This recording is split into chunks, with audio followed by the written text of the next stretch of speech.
Hello សួស្តីថ្ងៃហ្នឹងក្រៅពីគេងមកមានអារម្មណ៍ថាអស់កម្លាំងណាដោយសារតែគេងយប់ជ្រៅហើយនៅអាក្រែយើងហ្នឹងវាក្តៅពេកយើងដាក់អាហ៊ីតហ្នឹងក្តៅពេកដល់អញ្ចឹងទៅមានអារម្មណ៍ថាដូចវា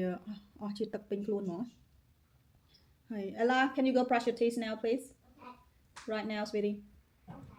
and yep okay ដេញកូនខ្ញុំឲ្យទៅដុសធ្មេញលុបមុខត្រៀមខ្លួនទៅនេះហ៎ទៅកន្លែងមើលក្មេងគេអញ្ចឹងណាព្រោះឯងខ្ញុំទៅធ្វើការអត់មានអ្នកគេនៅមើលអាឡាទេដល់អញ្ចឹងតតែឲ្យគាត់ហ្នឹងទៅកន្លែងមើលក្មេងហ្នឹងគេគិតលុយអញ្ចឹងណាមួយអាទិត្យដូចជា100ជាងតែអាហ្នឹងរត់គេជួយយើងណាបើរត់អត់ជួយអស់ច្រើនជាងហ្នឹងទៀតអាហ្នឹងដូចជាបើតាមអត់មានរត់ជួយទេមួយថ្ងៃ100ជាងអីប៉ុន្តែនេះរត់គេជួយបើយើងទៅធ្វើការទាំងអស់គ្នាពីអ្នកដៃពុនអញ្ចឹងគេជួយថ្លៃចំណាយយើងទៅលើអា child care ឬមួយក៏ holiday care អីហ្នឹងអញ្ចឹងណាខ្ញុំព្រឹកឡើងតតែញ៉ាំអាតែហ្នឹងមិនអញ្ចឹងទេពោះខ្ញុំអត់ដូចគេវាអត់បត់ជើងអញ្ចឹងណាពិបាកមែនទែន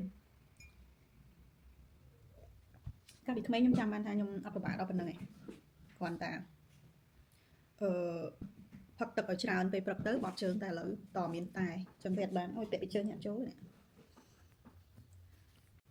មកវិញហើយមិញហ្នឹងទៅចាក់ទឹកក្តៅថែមហ្នឹងហើយចង់និយាយថាណាគេដូចខ្ញុំខ្លះខ្ញុំអញ្ចឹងពេលព្រឹកតឡាញ៉ាំតែ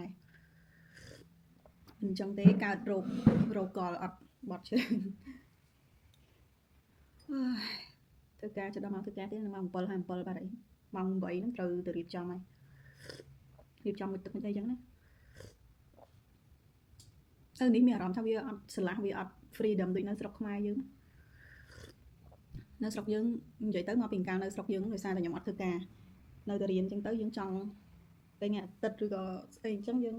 និយាយទៅអត់ដឹងដែរនៅនោះមានអារម្មណ៍ថាយើងអត់សូវមានសម្ពាធដូចនៅនេះណានេះមានសម្ពាធត្រង់ថាទៅធ្វើការហ្នឹងត្រូវឲ្យតន់មកអញ្ចឹងបាទកូនណាមួយមកពីយើងមានកូនគឺថាបានមានប្តីអីចឹងថ្ងៃហ្នឹងថតតែប៉ុណ្្នឹងបានហើយបាយបាយបងប្អូន